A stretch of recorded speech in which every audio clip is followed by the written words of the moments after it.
और सबसे बड़ा उलटफेर जिस बात का जिक्र मैं अभी कर रहा था, एनडीए से ज्यादा सीट पर इंडिया आगे हो गया है। इंडिया अलायंस आगे पहुंच गया है। यूपी में एनडीए 38, इंडिया 40 सीट से आगे। बड़ा उलटफेर इस वक्त की बड़ी खबर। उत्तर प्रदेश में 80 सीटों पर बड़ा उलटफेर। यहां पर काउंटिंग में जिस बात को हम लगातार कह रहे हैं कि लगातार उलटफेर हो रहे हैं और एनडीए 38 सीटों पर और इंडिया अलायंस यहां पर 40 सीटों पर। कंचन, जाहिर तौर पर और जैसे ही 8 बजे से रुझान आने लगे थे अनुभव, मुझे याद है कि पहली सीट जो गई थी, जो पहला रुझान आया था वो इंडिया गठबंधन के खाते में ही गया था। लेकिन उसके बाद देखिए धीरे धीरे करके अच्छी बढ़त बनाई। अगर आप 2019 की चुनाव देखेंगे तो अब तक ये स्थिति थी कि जो उस टाइम पे कांग्रेस पार्टी जिन सीटों पर लड़ रही थी, जिस गठबंधन के साथ आगे चल रहे थे, यहाँ समाजवादी पार्टी उत्तर प्रदेश में बसपा के साथ गठबंधन में थी, इस समय तक स्थिति ये थी कि बीजेपी हर तरफ भगवा लहरा रहा था और सबसे ज्यादा रुझान में बीजेपी आगे चल रही थी। लेकिन 2024 में स्थिति थोड़ी सी उलट आप देख सकते हैं। हालांकि अभी भी जिस तरह से मनीष शुक्ला जी को आप सुन रहे थे, उन्होंने कहा कि अभी थोड़ा इंतजार करना होगा, अभी कहना जल्दी होगा। तो ठीक है, इंतजार करेंगे हम लोग भी, क्योंकि जो एग्जिट पोल में नतीजे सामने आए हैं, ये एग्जैक्ट पोल बनते हैं या नहीं, ये देखना ना सिर्फ मीडिया बल्कि पूरा देश चाहता है। मनीष सिंह प्रवक्ता है समाजवादी पार्टी के, वो हमारे साथ हैं। ये जो बड़ी खबर है, बड़ा उलटफेर यहां पर होता हुआ दिखाई दे रहा है। एनडीए 38 और इंडिया अलायंस 41 अदर से 1। मनीष सिंह, सीधे मेरा सवाल आपसे है। मनीष शुक्ला अभी स्वीकार नहीं कर रहे हैं, वो कह रहे हैं थोड़ा इंतजार करिए, तस्वीर और साफ होगी। लेकिन सबसे बड़ी बात यह है, समाजवादी पार्टी शुरुआती रुझानों को लेकर कितना आश्वस्त है? देखिए अनुपम जी, हम लोग जब लोकसभा का आम चुनाव शुरू हुआ, पहले चरण से ही ये बात कह रहे हैं कि उत्तर प्रदेश की महान जनता परिवर्तन के मूड में है। हम लोगों ने जनता के नब्ज को पहचाना कि जनता की आवश्यकताएं क्या हैं, युवाओं की आवश्यकताएं क्या हैं, मजदूरों की आवश्यकताएं क्या हैं, किसानों की आवश्यकताएं क्या हैं। दलितों के आरक्षण का सबसे बड़ा सवाल था, सामाजिक रूप से जो उनके अपमान किए गए इन 10 वर्षों में उसका सवाल था। पिछड़े वर्ग का जो आरक्षण खत्म किया गया भारतीय जनता पार्टी के शासन में, उसका सवाल था। अगड़ी जातियों में अभी क्षत्रियों का जो सबसे बड़ा अपमान, पगड़ी उछाली गई इस भरे भारत में, सभी लोगों ने देखा कि किस तरह से पगड़ी उछाल करके अपमान किया। तो इन सभी चीजों का बदला भारत की जनता ने लिया है, एक बात। और दूसरी जो महत्वपूर्ण बात है, ये मनीष शुक्ला जी जो भारतीय जनता पार्टी के प्रवक्ता हैं, ये 9 बजे से बैठे हैं इस चैनल पर और एक ही प्रवचन कर रहे हैं और 11 घंटा 11 बजने जा रहा है, 2 घंटे का समय हो गया और ये बड़े उलटफेर की कई बार इन्होंने दुहाई दिया है। मनीष शुक्ला जी कुछ कहना चाह रहे हैं? जी ठीक है, हमारे साथ और भी मेहमान मौजूद हैं। संजय राणा जी भी हमारे साथ मौजूद हैं, उनके पास चलते हैं, जल्दी से उनका एक रिएक्शन ले लेते हैं। देखिए जिस तरह से अभी तक 3 घंटे बीतने वाले हैं, संजय जी आपको क्या लग रहा है, ये रुझान जो है ये नतीजों में तब्दील हो जाएंगे या फिर ज्यादा उलटफेर नहीं होगा या बड़ा उलटफेर हो जाएगा? देखिए अभी शुरुआती रुझान है, हमें लगता है कि 6-7 राउंड का भी काउंटिंग हुई है, अभी तो कम से कम 20 से 25 राउंड की काउंटिंग बाकी है। लेकिन जिस तरह से रुझान आ रहा है ये चौंकाने वाले हैं, कंचन फॉर श्योर। लेकिन ये बोल दिया जाए कि समाजवादी पार्टी या इंडिया अलायंस जीत रही है, ये नहीं है। लोगों का कहीं ना कहीं जो नाराजगी है वो भारतीय जनता पार्टी के वजह से नहीं, कैंडिडेट पे ज्यादा है।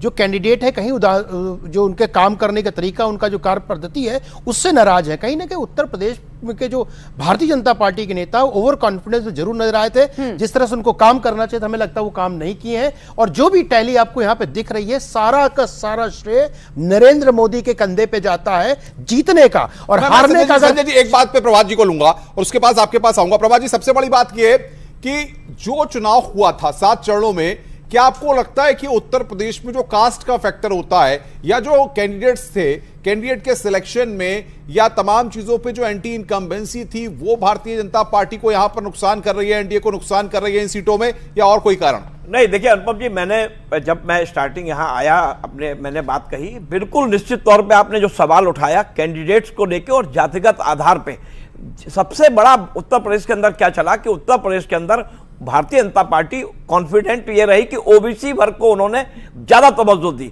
बाकी जो वर्ग था, चाहे वो ब्राह्मण हो, चाहे क्षत्रिय हो, चाहे और भी जो जितने भी आपके सामान्य वर्ग के लोग हैं, ये बड़ी इस तरीके से जातिगत आधार पे टिकट बंटवारा जो है, मैं फिर कहूंगा भारतीय जनता पार्टी का बहुत से ऐसे कैंडिडेट हैं जो आरक्षित सीट में भी, जैसे इटावा के रामशंकर कटेरिया का टिकट बदलने की बात थी, कौशल किशोर की मलियाबाद से टिकट बदलने की बात थी, कई टिकट ऐसे भारतीय जनता पार्टी नहीं बदल पाई, क्योंकि पहले यह चर्चा चल रही थी कि 30-35 टिकट लगभग लोकसभा के चुनाव में भारतीय जनता पार्टी बदलेगी। क्यों नहीं बदला, क्या चूक हुई, ये तो वो समीक्षा करके बताएंगे। लेकिन पूरी तरीके से ये चुनाव कहीं ना कहीं जो आक्रोश जनता का दिखाई दे रहा था, जैसे अखिलेश की मीटिंग्स में आपने देखा होगा भगदड़ मची, बहुत सी भीड़ आ रही थी, ये संशय लगाया जा रहा था क्या ये भीड़ वोट में तब्दील होगी। ऐसा लग रहा है कि वोट में तब्दील हुई है वो भीड़, और जो समर्थन अखिलेश को मिल रहा था। लेकिन शाम तक मेरा अपना यह मानना है कि भारतीय जनता पार्टी थोड़ा सा और अच्छा करेगी और समाजवादी पार्टी थोड़ा नीचे आएगी। जो आपने बात की है संजय जी, इस पर एक आपका रिएक्शन भी लेना जरूरी है कि ओवर कॉन्फिडेंस वाली बात तो मैं लौटूंगी आपके पास, इस पर जवाब लूंगी, लेकिन एक बड़ा अपडेट अपने दर्शकों को देते हैं। रुझान में एनडीए 300 सीटों से कम पे जा रही है। रुझानों में इंडिया 222 सीटों से ऊपर पड़ता हुआ और 300 सीटों से नीचे जाता हुआ एनडीए गठबंधन जा रहा है। तो ये एक बहुत बड़ा आप उलटफेर कहिए, क्योंकि संजय जी ये हम कह सकते हैं कि अब जो इंडिया गठबंधन है वो आगे बढ़ रहा है, वो बढ़त बना रहा है, और जो एनडीए है वो पीछे जा रहा है। 400 नारा जो है वो तो फेल होता हुआ नजर आ रहा है। 7-7.5 से स्टूडियो में आपके, और जिस तरह से टैली बहुत तेजी से एनडीए के बढ़ी थी उस हिसाब से अब बढ़ना कम हो गई है, रुक गई है, और जो इंडिया अलायंस की टैली बढ़ रही है। मैं ओवर कॉन्फिडेंस की बात क्यों कर रहा हूं? आपने योजनाएं बहुत अच्छी लाई, आपके सब सारे प्लानिंग बहुत अच्छा था, एग्जीक्यूशन भी अच्छा था, लेकिन कहीं ना कहीं जनता को समझाने में आप फेल हो गए। और उसका मैं बार बार कारण देखिए, 2-4 बड़े नेता, चाहे योगी जी हो, मोदी जी हो, अमित शाह जी, वो तो काम कर रहे हैं। जो दूसरे नेता है वो इनके भरोसे जी रहे हैं, वो काम करना ही नहीं चाह रहे। अगर मान लीजिए आरक्षण का मुद्दा, तो आप अपने क्षेत्र में जाकर आरक्षण की बातों को समझाया? नहीं समझाया। लाभार्थी वर्ग उसको समझाया? एससी वोटर अगर आपसे कट रहा है आज के दिन में, परसेंटेज में इंडिया अलायंस की तरफ जा रहा है, तो प्रश्न चिन्ह है। इसका मतलब उसके दिल में कहीं ना कहीं। संजय जी, सवाल यहां पर यह होता है कि जिस तरीके से अखिलेश यादव और राहुल गांधी, ये दो लड़कों की जोड़ी को लेकर के सवाल खड़े किए गए, जिस तरीके से इन लोगों ने युवाओं को लेकर के अग्निवीर को योजना को लेकर के मुद्दा बनाया, या बाकी जितनी सारी चीजों को लोग कनेक्टिविटी बनाने की कोशिश की, आपको लगता है कि कहीं ना कहीं ये कनेक्टिविटी पब्लिक तक एक मैसेज देके गई है और यही कारण यहां पर इस टैली में स्कोर में शो हो रहा है? अनुपम, यही मैं बताने की कोशिश करूं, अग्निवीर की योजना को शायद सरकार या उनके प्रतिनिधि या उनके नेता समझाने में फेल हो गए। मान लीजिए 100 लोगों का रिक्रूटमेंट होता तो 25 तो ऐसे भी कंटिन्यू करने वाले थे, सिर्फ 75 निकलने वाले थे अग्निवीर से। लेकिन ये नेता शायद जो भारतीय जनता पार्टी के प्रवक्ता हो या नेता हो, वो लोगों तक पहुंचा नहीं पाए। यही मैं बोल रहा हूं, ये जो कमियां हैं, गैप है, इसके कारण ही एनडीए का जो टैली हो उस पर लगातार कमी हो रही है। ऐसा नहीं है टैली ऊपर नीचे जो हो रही है। इस पर डॉक्टर परमवीर जी भी जुड़ गए हैं हमारे साथ, पॉलिटिकल एनालिस्ट हैं, इनसे जल्दी से रिएक्शन ले लेते हैं उसके ऊपर। परमवीर जी, आप भी देख रहे होंगे टेलीविजन स्क्रीन पर, अब तो खैर आप हमारी स्क्रीन पर आ गए हैं, लेकिन आपका विश्लेषण क्या कह रहा है? क्योंकि जब तक हमने 7 फेज के चुनाव किए उसमें हर तरफ यही बात हो रही थी कि रैलियों के अंदर वाद विवाद, एक दूसरे के ऊपर कटाक्ष, मंगलसूत्र या फिर कोई भी ऐसा चुनावी मुद्दा खटाखट जो छूटा ना हो। आज नतीजों का दिन है, ये टैली ऊपर नीचे हो रही है और यहां पर जो नतीजे जा रहे हैं वो सीधे तौर पर इंडिया गठबंधन के पास अच्छी खबर लेते हुए जा रहे हैं। वोटिंग शुरू हो गई है। ये देखिए, ये भी एक खेल की तरह होता है, कभी क्रिकेट के मैच में जैसे कोई आगे कोई पीछे चलता रहेगा, लेकिन 12-1 बजे के बाद स्थिति साफ होनी शुरू हो जाएगी। अभी आपका विश्लेषण क्या कह रहा है सर इन रुझानों? देखिए, अभी कुछ नहीं कह सकते। मेरा विश्लेषण सिर्फ इस बात से, मेरा मन बहुत प्रफुल्लित है कि ईवीएम निर्दोष साबित हुई और चुनाव आयोग निष्पक्ष है। अब ऐसा नहीं कहा जा सकता कि कल तक हवा बनाई जा रही थी कि भाई सब कुछ कॉम्प्रोमाइज हो चुका है इस देश में, ऐसा नहीं है। अब कम से कम ये सबके सामने स्थिति साफ है कि भाई सब लोग करप्ट नहीं है। कुछ हो आप जिसे आप सिर्फ आक्षेप लगा सकते हैं, लेकिन सामने दिखाई दे रहा है ये पारदर्शी है यहाँ पर। अब रही चुनाव में रिजल्ट की बात, देखिए मतलब अगर विपक्ष अब चुनाव आयोग पर सवाल नहीं उठाएगा अच्छे नंबर बिल्कुल लाने पर, अब उनका अधिकार बचता नहीं है। अगर उठाएं तो वो मतलब ये तो फिर आप कर सकते हैं, जो भी मन में आए कीजिए, लेकिन ये सामने दिखाई दे रहा है आपके कि आपका जो वो था वो टोटल आपने मन बहुत महत्वपूर्ण बात आप कह रहे हैं परमवीर जी। लेकिन मैं इस पूरे इलेक्शन को 7 चरणों को क्योंकि कवर किया हूं, एक महत्वपूर्ण बात ये निकल के आ रही है कि हम इस टैली को देख रहे हैं, जिस टैली को इंडिया अलायंस अच्छा स्कोर दे रहा है, एनडीए अच्छा स्कोर दे रहा है, अदर्स ने भी अपना एक खाता खोला हुआ है, लेकिन हम बीएसपी को देख रहे हैं कि बीएसपी यहां पर शून्य पर है। आपको क्या लग रहा है कि आखिर बीएसपी ने जिस तरीके की स्ट्रेटजी प्लान की, जिस तरीके से विपक्षी आरोप लगा रहे थे कि बीजेपी की बी टीम है, सवाल यहां पर यह है कि बीएसपी ग्राउंड पर क्यों कोई करिश्मा नहीं कर पाती हुई दिख रही है? सर देखिए, प्रत्यक्षम किम प्रमाणम में कहावत होती है। जब चुनाव चल रहे थे तो आप लोग भी फील्ड में होंगे, मैंने भी फील्ड में देखा था, बीएसपी के जो लोकल कार्डर है वो कहीं पर एक्टिवेटेड थे ही नहीं। आज के टाइम के ऊपर देखिए, सोशल मीडिया के ऊपर स्थिति आपकी जितनी मजबूत होती है वो बहुत जरूरी होता है। वहां पर भी बहन जी तो वैसे बहुत देर से आई थी, लेकिन बीएसपी के तो बेटियों का ये अपमान जो है वो बहुत अच्छे तरीके से लिया नहीं है मंडी की जनता ने। और जहाँ तक मेरे मुंबई जाने का सवाल है, खैर मेरी तो ये जन्मभूमि है और मैं यहाँ लोगों की सेवा में तत्पर रहूँगी। और जिस तरह से मोदी जी का सपना है सबका साथ सबका विकास है, उसमें मैंने हमेशा से कहा उनकी सेना बनकर काम करूँगी। तो I am not going anywhere. और हो सकता है किसी और को अपने बस्ते अब पैक करके है वो कहीं जाना पड़े, लेकिन I am not going anywhere. तो कंगना रनौत अपनी सीट पर आगे चल रही हैं, मंडी सीट से बीजेपी की टिकट पर है और अच्छे खासे मार्जिन से अपनी इस सीट पर आगे चल रही हैं और अपनी जीत के लिए आश्वस्त भी दिख रही हैं। प्रभात त्रिपाठी जी एक जल्दी से आपसे भी रिएक्शन लेना चाहेंगे इस बात के ऊपर कि देखिए जो वादे चुनावी समय तक हमने देखे, जो 7 चरणों के मतदान तक देखे, वो अब पूरी तरह से पलटते हुए नजर आ रहे हैं क्योंकि जीत के दम सभी ने भरे। मगर अगर हम उत्तर प्रदेश में एक्सपेरिमेंट की बात करते हैं, वहां अखिलेश यादव ने, समाजवादी पार्टी ने जो कांग्रेस के साथ गठबंधन बना के एक बड़ा एक्सपेरिमेंट किया जिसमें आलोचना भी की गई थी उनकी जब ये गठबंधन बन रहा था। एक सीट उन्होंने भदोही की टीएमसी को भी दी, उस पर भी टीएमसी का जो कैंडिडेट है वो आगे चल रहा है। तो ये एक्सपेरिमेंट जो इस बार समाजवादी पार्टी ने उत्तर प्रदेश में किया, ये फ्रूटफुल साबित हो रहा है। मतलब निश्चित तौर पर देखिए, मैंने कहा कि इस बार जो केमिस्ट्री अखिलेश ने बनाई थी वो कहीं ना कहीं कामयाब हुई, क्योंकि देखिए कांग्रेस को लोग बहुत कमजोर समझ रहे थे कि कांग्रेस का संगठन नहीं है उत्तर प्रदेश में, कांग्रेस के साथ अखिलेश जा रहे हैं तो क्या वो माइनॉरिटी वोट के लिए जा रहे हैं, ये सारी चीजें उठ रही थी। लेकिन कांग्रेस को राष्ट्रीय लेवल पे जो समर्थन मिल रहा है, क्योंकि मतदाता के जहन में ये था कि अगर मोदी और भारतीय जनता पार्टी से कोई भी लड़ सकता है या कोई भी पार्टी सरकार बना सकती है तो वो कांग्रेस बनाएगी। बहुत महत्वपूर्ण बात आपने कही है। कांग्रेस से हमारे साथ प्रियंका गुप्ता जुड़ गई हैं। प्रियंका गुप्ता जी, न्यूज 18 पर स्वागत है आपका। जो स्कोर है टैली में वो आप लगातार देख रही होंगी, उत्तर प्रदेश की 80 सीटों पर भी, उत्तराखंड की 5 सीटों पर भी, और ओवरऑल फिगर्स भी लगातार हम दिखा रहे हैं। क्या रिएक्शन पहले आपका?